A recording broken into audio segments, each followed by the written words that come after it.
ஆ, நான் வெளியே போறவன் உங்களுக்காக தான் காத்து கிடந்தேன். இந்தாங்க 8 நாளா பூசையில வச்சு எடுத்த மை. கரெக்டா உங்க மருமவன் தூங்கிக்கிட்டு இருக்கும்போது உச்சந்தலையில தேய்க்க சொல்லுங்க. ஹம், அப்புறம் பாருங்க பொட்டி பாம்பா அடங்கிடுவாரு. பொண்டாட்டி நில்லுனா நிப்பாரு, உட்காருனா உட்காருவாரு. ரொம்ப சந்தோஷம். உங்களை தான் நம்பி இருக்கேன். கல்யாணம் கட்டின நாள்ல இருந்து என் மவ படுற பாட்டை என்னால் தாங்க முடியல. நானும் இன்னைக்கு சரியாகும் நாளைக்கு சரியாகும்னு காத்து கிடந்தேன். ஆனால் அது சரியாகிற மாதிரியே தெரியல.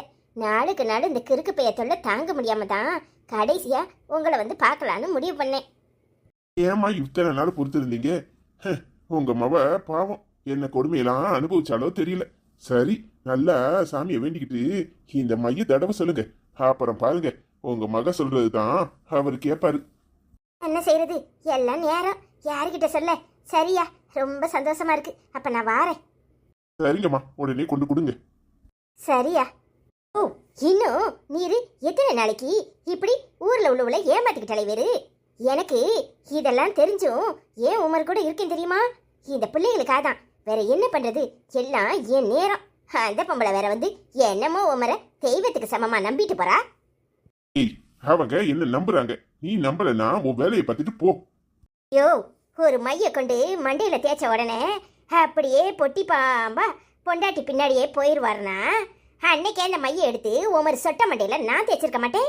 நீர் ஏன் பின்னாடியே வந்திருக்க மாட்டேரு, நான் சொல்றதை கேட்டிருக்க மாட்டேரு. வேலை வெட்டிக்கு போவாம இப்படி உட்காந்துக்கிட்டு ஊர் ஜனங்களை ஏமாத்திக்கிட்டு உட்காந்துருக்கிறது. அதுல அந்த பொம்பளை ஆளா வந்து மைய கூடும் மண்ணாங்கட்டிய கூடன்னு வாங்கிட்டு போகுது. சி, என்ன முழிக்கிறீரு? பிள்ளைகளுக்கு பீஸ் கட்டணும், ஒழுங்கு மரியாதையா ஏதாவது வேலைக்கு போற வழியை பாரு. இன்னும் இப்படி உட்காந்துக்கிட்டு மைய கொடுத்த மண்ணாங்கட்டிய கொடுத்தன்ட்டு ஏதாவது பண்ணிக்கிட்டு இருந்தீரு, அப்புறம் நடக்கிறதே வேற. இவளே என் தொழில மண்ணலி போட்டுவா போல இருக்க. இதுதான் இந்த மைய இந்த டப்பால இருக்கு. நல்லா குளிச்சுட்டு சாமியை கும்பிட்டுட்டு இந்த மையில லேசா நடுவரல எடுத்து உன் புருஷ மண்டையில உச்சந்தலையில வச்சிரு, தேய்ச்சி விட்டுரு. அப்புறமா பாரு, உன் புருஷன் உன் பின்னாடியே பொட்டி பாம்பா அலைவானா. என்னம்மா சொல்ற? நிஜமாவா? எனக்கு கேட்கும் போதே அப்படியே கடவுள நடக்கிற மாதிரி இருக்கு. ஏம்மா, நீ சொல்ற மாதிரி என் புருஷன் மட்டும் நான் சொல்றதெல்லாம் கேட்டு நடந்தானா வேற என்ன இருக்கு சொல்லு.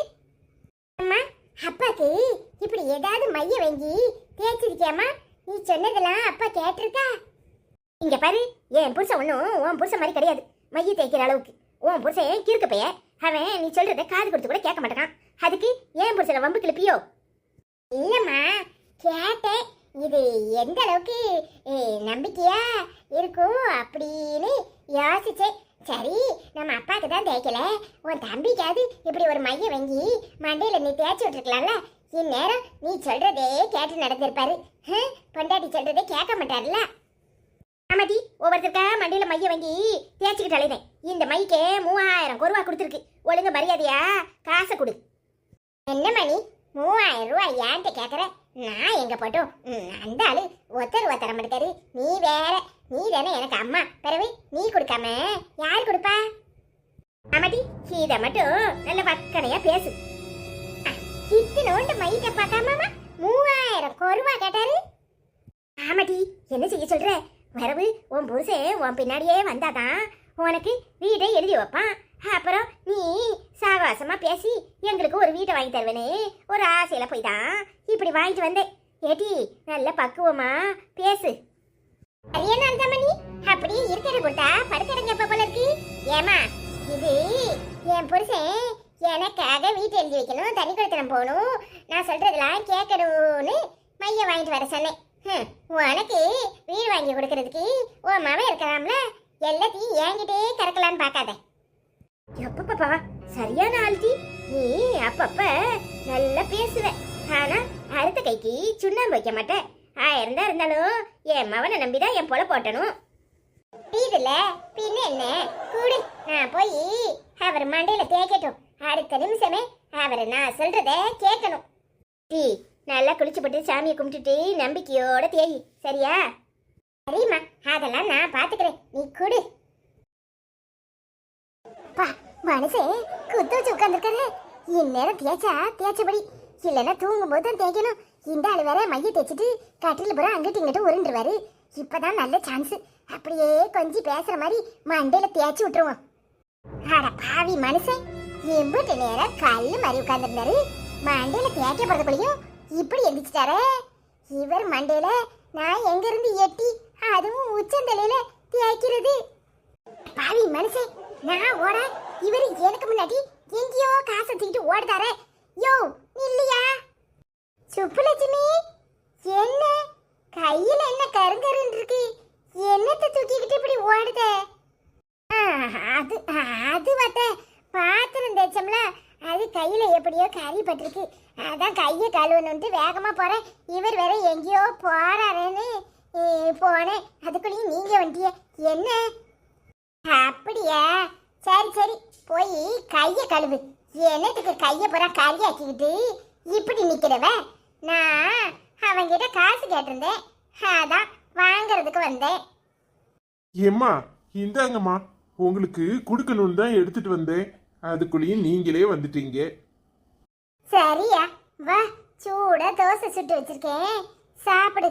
இன்னும் ஏன் இங்கே நின்றுட்டு இருக்க? சரிம்மா வாங்க போவோம். சுப்புலட்சுமி, போய் கைய கழுவு, கறிய மூஞ்சில பூசிடாத. சீ, அந்த ஆளு மண்டையில தேய்க்கலான்னு பார்த்தா என் மாமியா கறிக்கு ஜவுளி தான் அடிக்கும் போல. எங்க இருந்துதான் வருவாளோ தெரியல. ஒரு மைய மண்டையில பூச விடுறாளா, மேக்கிய கிழக்கி அலையிடா, மூஞ்சில கறிய பூசிடாதன்ட்டு போறாளே. அப்போ இவளுக்கு தெரிஞ்சிருச்சா? இப்படிதான் செவுளி அடிக்குமோ? எப்பா நான் என்ன செய்தேன் ஏது செய்தேன்னு என் பின்னாடியே அலைவா. எப்படி தாண்டாலும் மண்டையில மைய தேய்க்க போறனோ தெரியலையே. அதுக்குள்ளேயும் காசை கொண்டு அள்ளி அள்ளி கொடுக்கறாரு. இன்னும் என்னத்தெல்லாம் கொண்டு கொடுப்பாரோ தெரியல. சே, நமக்கு ஒரு வீட்டை வாங்குறதுக்குள்ளேயும் உசுறு போய் தான் உசுறு வரும் போல இருக்கு. சுப்புலட்சுமி அக்கா, என்னாச்சு? என்னத்துக்கு இப்படி உருன்னு உட்கார்ந்துருக்க? கோமதி, என்னன்னு சொல்ற? எல்லாம் என் நேரம் ஒரே தலைவலியா தான் இருக்கு. என்னக்கா சொல்ற? பணக்கார வீட்டில் வாக்கப்பட்ட உனக்கே தலைவலியா இருந்தா எங்களை மாதிரி ஆளுக்க என்ன செய்யறது? ஒரு 5000 ரூபாய் இருந்தா கூட கடன் வாங்கிட்டு போலான்னு வந்தேன். என்னக்கா சொல்ற? 5000 ரூபா வேணுமா? பாப்போம், என் புருஷன்ட்டு தான் கேட்கணும். நீ என்ன ஆளை பார்த்தா நல்ல வசதியா இருக்கேன் சந்தோஷமா இருக்கேன்னு நினைப்பியா இருக்கும். இங்க நான் படுற பாட யாருக்கிட்ட போய் சொல்ல? தலையெல்லாம் வலிக்கு. ஒரு 1 ரூபா காசுக்கு பிரயோஜனம் உண்டா? எல்லாத்துக்கும் என் புருஷன்ட்டையும் என் மாமியார்கிட்டையும் கேட்கிற நிலைமையில இருக்கேன் பாத்துக்க. என்னக்கா சொல்ற? ஒரு 5000 ரூபாய் துட்டு இல்லாமலாம் இருக்க? அடப்பாக்க, நீ வேற ஒய்யார கொண்டையில உள்ள பார்த்தா ஈரும் பேனுமா இருக்குமா, அந்த கதையா இருக்கு என் கதை. நீ என்னத்த சொல்ற? இங்க பார்த்தாதான் பணக்கார வீடு, 5 காசுக்கு துப்பு கிடையாது. ஒவ்வொரு ரூபாய்க்கும் என் மாமியாட்ட போய் நின்று பிச்சை எடுக்கிற வேண்டிய நிலைமையில நான் இருக்கேன். நீ என்கிட்ட வந்து 5000 ரூபாய் கேட்குறியே, நான் எங்கிட்டு போட்டோம்? இங்க பாரு, என் பாடே பாடாத பாடா இருக்கு. என்ன சுப்புலட்சுமி அக்கா இப்படி சொல்லுதே? உன் புருஷன் பெரிய புல்டரு, அவர்கிட்ட போய் நீ 5000 ரூபாய்க்கு கெஞ்சிக்கிட்டு நிக்கணுமாக்கும்? ஆமா, பேரு தான் பெரிய புல்டரு. நானும் அந்த ஆளை மைக்கி கீக்கி தனி கொடுத்தன கூட்டிட்டு போலாம், என் மாமியா கறி தொல்லை தாங்க முடியலன்னு மைய கூட வாங்கிட்டு வந்து பார்த்துட்டேன். எங்க தலையில வைக்கிறதுக்கு மைய கையில வச்சுக்கிட்டு நான் நிக்கிறேன், என் மாமியா கறி என் புருஷனை கூட்டிக்கிட்டு போயிட்டானா பார்த்துக்க. என் பாடு அப்படி இருக்கு. அடப்பாவமே, ஒரு மைய கூட அந்த ஆளு தலையில ஒரு நாள் வைக்க முடியலையா? வெளியே சொன்னா வெக்க கேடு, யார்கிட்ட போய் சொல்லட்டும்? தலை வழியில நான் உட்கார்ந்து கிடக்கேன். நல்ல வேலை புலம்புறதுக்காது நீ வந்த. சரி சரி, வருத்தப்படாத. உனக்கு ஏத்த மாதிரி ஒரு விஷயம் சொல்றேன், கேட்டுக்கோ. மைய வைக்க முடியலன்னா என்ன, போனா போகுது. நம்ம முள்ளுக்காட்டு சாமியார் ஒருத்தர் இருக்கார்ல, அவர்கிட்ட போனா வாழைப்பழத்துல என்னத்தையோ வச்சு கொடுக்குறாராம். அதை கொடுத்த உடனே புருஷ மாதிரிலாம் பொட்டி பாம்பா பொண்டாட்டி என்ன சொல்றாவளோ அதை கேட்டு நடக்காவலாம், தெரியுமா? என் நாத்தனாருக்கு கூட பக்கத்து வீட்டில் இப்படித்தான் தொல்லையாக இருந்துச்சு. அந்த பொம்பளை எப்போ பார்த்தாலும் ஒரே சண்டையை இழுத்துக்கிட்டு இருந்தா. அப்புறம் இப்படித்தான் பண்ணணும். இப்போ அந்த பொம்பளை என் நாத்தனாரை கண்டாலே சிரிச்சு சிரிச்சு பேசுகிறா, தெரியுமா? சண்டையும் இல்லை ஒன்றும் இல்லை. ஓம் புருஷனை தனி கொடுத்தனை கூட்டு போகிறதுக்கு இதுதான் ஏற்ற வழி. வேணும்னா சொல்லு, நான் போய் வாங்கிட்டு வரேன். என்ன கொஞ்சம் காசு செலவாகும். என்னக்கா சொல்ற? உண்மையாவா? நான் என்ன பொய்யா சொல்ல போறேன்? வேணும்னா நீயும் வந்து பாரு. அச்சே, உன் மேல எனக்கு நம்பிக்கை இருக்கு. நான் உன் கூட வந்து யாராவது கண்டுபிடிச்சி அப்புறம் என் மாமியாட்ட சொல்லி இல்லாத சண்டையெல்லாம் என் மாமியாக்காரி இழுப்பா. அப்ப நீ போய் காசை எடுத்துட்டு வா, நான் போய் வாங்கிட்டு வந்து தரேன். சரிக்கா, எவ்வளவு செலவாகும் அதுக்கு? போன தடவை என் நாத்தனார்காரிக்கு போய் வாங்கி கொடுக்கும்போதே 10,000 ரூபாய் கொடுத்தோம். இப்போ எவ்வளவு கேட்காரோ தெரியல. என்னக்கா சொல்ற? ஒரு வாழைப்பழத்துல மருந்து வச்சு கொடுக்கறதுக்கா 10,000 ரூபா? என்ன இப்படி சொல்லிப்பட்ட? 10,000 ரூபானா அதில் அவ்வளோ விஷயம் இருக்குல்ல. இன்னைய வரைக்கும் அந்த பொம்பளை சண்டை சச்சரவு இல்லாமல் இருக்கானா பார்த்துக்க. உன் புருஷனை வேற நீ தனி கொடுத்தனை கூட்டிகிட்டு போகணுங்கிற, வேற வீடு பார்க்கணுங்கிற, இந்த மாதிரிலாம் விஷயங்களுக்கு இந்த மாதிரி கொடுத்தாதான் வேலை செய்யும். உன் குடும்பத்திலேருந்தே பிரித்து கொண்டுட்டு போகணுங்கிற, அப்போ பெரிய விஷயம்ல. என்ன கூட ஒரு 10-15 கேட்பாங்களா இருக்கும். சரி, நான் 10க்குள்ளே முடிக்க பார்க்குறேன். சரிக்கா, இரு, நான் போய் எப்படியாவது என் புருஷன்ட்ட கேட்டு வாங்கிட்டு வரேன். சரி சரி, போயிட்டு வா. ஏதில ஓவா ஒழுங்கா 5,000 ரூபாய் கடனா கேட்டேன், தருவியா? தர மாட்டேன். உன்ன மாதிரி ஆளுக்களுக்கெல்லாம் இப்படித்தான் வாங்கணும். வாழைப்பழத்துக்கு மிஞ்சி பிஞ்சி போனால் 5 ரூபா. 10,000 ரூபாயில் 5 ரூபா போச்சுன்னா எவ்வளவு?